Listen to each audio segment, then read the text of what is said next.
Katotohanan na ang kaligayahan ay mayroong pintuan, at ito ay mabubuksan lamang ng dalawang susi.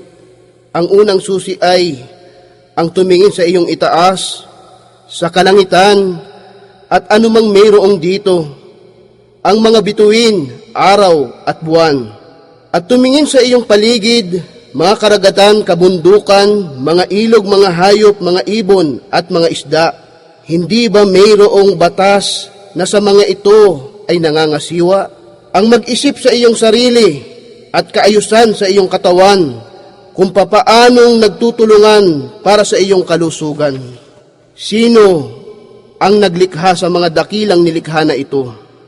At sino ang nangangalaga sa atin sa lugar na ito? Meron na bang umangkin na siya ang naglikha ng mga ito?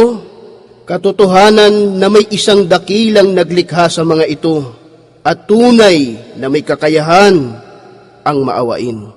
Katotohanan na ang unang susi ay nasa iyong kamay kung ikaw ay mapapanatag lamang sa tunay na Diyos at sa Kanya ay sasamba.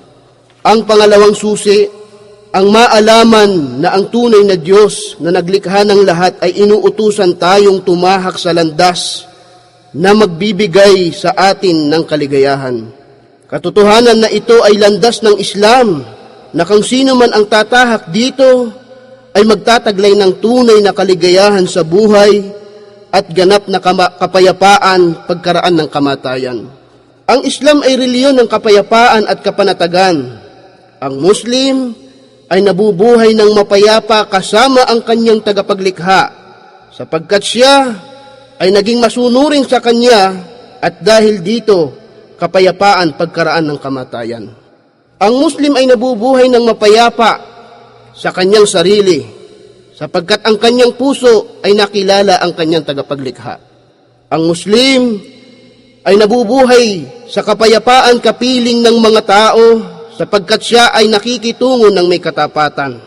Isang pagbati mula sa nagnanais sa iyo ng kabutihan dito sa Badia Islamic Center.